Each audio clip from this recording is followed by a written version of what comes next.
Hello guys, welcome to tech things Ikram YouTube channel. Today class వచ్చి paragraph tag and horizontal tag గురించి తెలుసుకుందాం. వీటి గురించి తెలుసుకున్న తర్వాత మనం ప్రాక్టికల్గా కూడా చేద్దాం ప్రోగ్రామ్స్.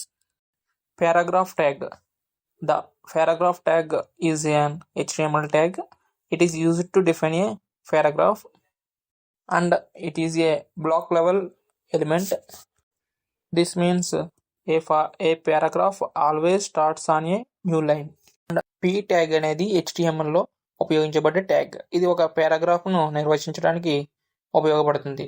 ఇది ఒక బ్లాక్ లెవెల్ ఎలిమెంట్, అంటే ఇది కొత్త లైన్ లో ప్రారంభం అవుతుంది. This is the example of p tag. And next one వచ్చి horizontal tag. HR tag in HTML is used to insert a horizontal line across the web page. HTML లో HR tag ను web page లో horizontal line చేర్చడానికి ఉపయోగిస్తారు. It is primarily used to visually separate section of content. HR tag ను content ను divide చేయడానికి ఉపయోగిస్తారు. ఇప్పుడు మనం కొన్ని ఎగ్జాంపుల్స్ ని ప్రాక్టికల్ గా చూద్దాం. ఓకే, టైటిల్ వచ్చి పారాగ్రాఫ్ అని టైప్ చేస్తున్నా. నెక్స్ట్ బాడీ సెక్షన్లో హెడ్డింగ్ ట్యాగ్స్ కూడా ఇద్దాం. H1లో దిస్ ఈజ్ ఏ పారాగ్రాఫ్ 1 అని టైప్ చేద్దాం. This is a paragraph 1. Okay, after close the H1 tag. Okay, ఇప్పుడు మనం పారాగ్రాఫ్ ట్యాగ్ను పి అని ఓపెన్ ట్యాగ్లో టైప్ చేద్దాం. ఓకే, ఇప్పుడు మనం పీ ట్యాగ్లో సమ్ కంటెంట్ని టైప్ చేస్తున్నాం. ఆ తర్వాత టైప్ చేసిన తర్వాత పీ ట్యాగ్ని క్లోజ్ చేయాలి. ఇప్పుడు ఫైల్ని ఓపెన్ చేసి సేవ్ యాజ్ చేయాలి. ఇప్పుడు డెస్క్టాప్ మీద సేవ్ చేస్తున్నా. ఏమనంటే p.html ఫైల్ నేమ్ ఇస్తున్నా. p.html ఇచ్చే ఫైల్ నేము. నెక్స్ట్ సేవ్ యాజ్ టైప్లోకి వెళ్ళి ఆల్ ఫైల్స్ని క్లిక్ చేసా, సేవ్ చేసా. ఓకే, దీన్ని ఇప్పుడు మనం మినిమైజ్ చేద్దాం. తర్వాత p అనే దాన్ని బ్రౌజర్ని ఓపెన్ చేద్దాం. ఓకే, పారాగ్రాఫ్ అనేది మనం ఇచ్చిన టైటిల్ నేమ్.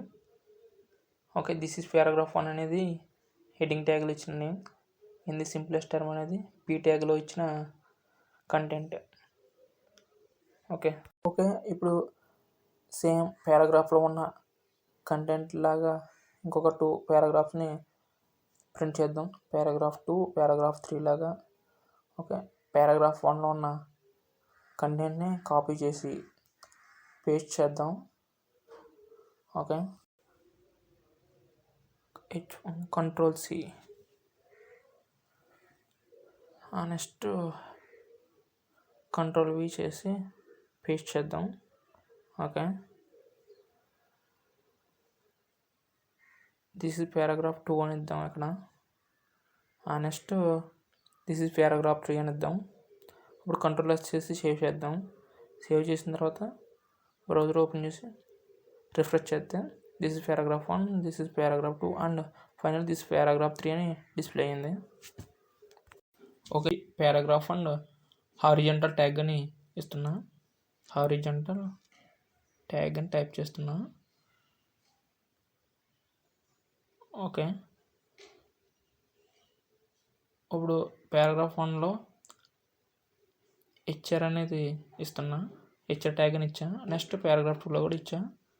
పారాగ్రాఫ్ 3లో కూడా సేమ్ HR ట్యాగ్ అని ఉన్నాయి. ఓకే, నెక్స్ట్ దీన్ని రిఫ్రెష్ చేసిన తర్వాత మనం బాడీలో ఏదైతే కంటెంట్ ఇచ్చామో అది డిస్ప్లే అయ్యింది. ఫస్ట్ పారాగ్రాఫ్ తర్వాత హారిజాంటల్ లైన్ అనేది క్రియేట్ అయ్యింది. ఆఫ్టర్ పారాగ్రాఫ్ 2 అనేది సెపరేట్ అయ్యింది. సిమిలర్గా పారాగ్రాఫ్ 2 అండ్ పారాగ్రాఫ్ 3 మధ్య హారిజాంటల్ లైన్స్ అనేవి ఫామ్ అయ్యాయి. ఓకే గైస్, లైక్ చేయండి, షేర్ చేయండి. ఏమైనా డౌట్స్ ఉంటే కామెంట్ చేయండి. సబ్స్క్రైబ్ చేయడం మాత్రం మర్చిపోకండి.